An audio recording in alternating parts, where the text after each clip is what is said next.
હું આખા દિવસ દરમિયાન મારા કાર્યાલય પર હતો.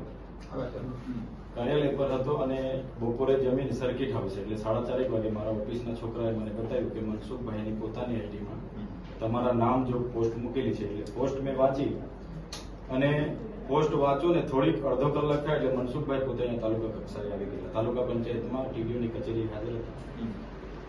હું પણ મારા 6 મહિનાથી યોજનાકીય કામો બંધ છે. મારે પણ પીવાના પાણીના મનરેગાના બધા કામો ચાલુ કરવાના પણ ત્યાં ગઈ. મારી ફાઇલ પણ ત્યાં ટીડીઓ ડેપ્યુટી ટીડીઓને આપી છે. મારા બજેટની ફાઇલ પણ આપી છે અને એમને મેં કીધું કે તમારે આ બાબતે શું છે નામજોગ છે તો ખુલાસો આપો. તમારા પીઆઈ પંડ્યા પ્રકાશભાઈ પંડ્યા સાહેબ પણ ત્યાં હતા.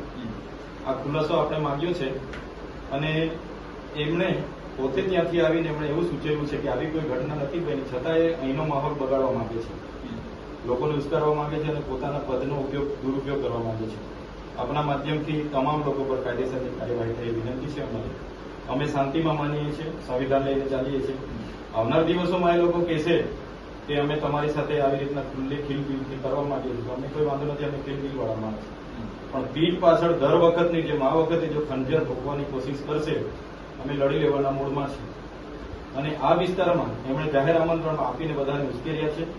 કાયદોની વ્યવસ્થા ખોળવાય, કોઈ પણ શાંતિનો માહોલ દોડવાય, સંપૂર્ણ જવાબદારી મનસુખભાઈની પોતાની રહેશે. અને અમે કોઓપરેટમાં માનીએ છીએ. અત્યારે હમણાં બી એમને મળીને એ જ વાત કરી છે. એટલે આના પર તમે ધ્યાન આપજો, ગંભીરતાથી લેજો. અમારા ઘણા કાર્યકરો છે, ચાહકો છે, આવનાર દિવસોમાં હજારો સંખ્યામાં અહીંયા આવશે.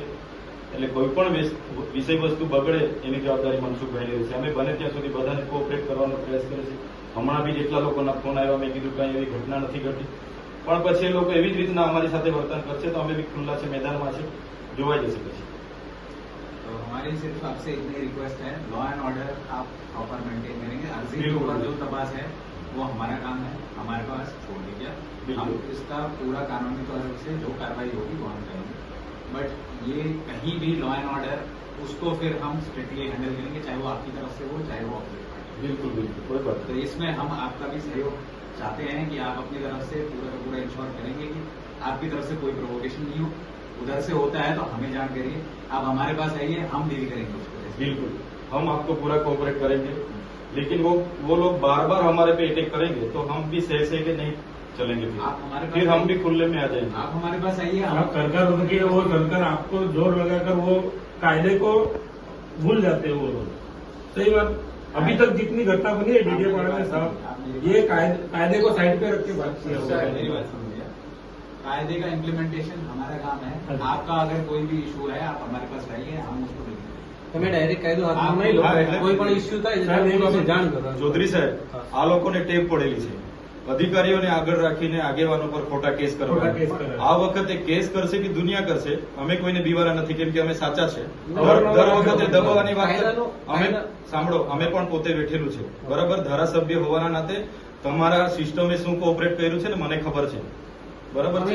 એટલે તમને પણ કેમ છો, એસપી સાહેબ બેઠા છે, કોઓપરેટ તમે જેટલું કરશો અમે એટલા કોઓપરેટ કરીશું. પણ તમારી સિસ્ટમ પછી દબાવમાં આવીને કરશો અમે બી એ વ્યાજબી નથી. અમે બી પછી અમે એ રીતના વર્તાવ કરીશું. તમે જેટલો કોઓપરેટ કરશો અમારો કોઓપરેટ એટલો મળશે.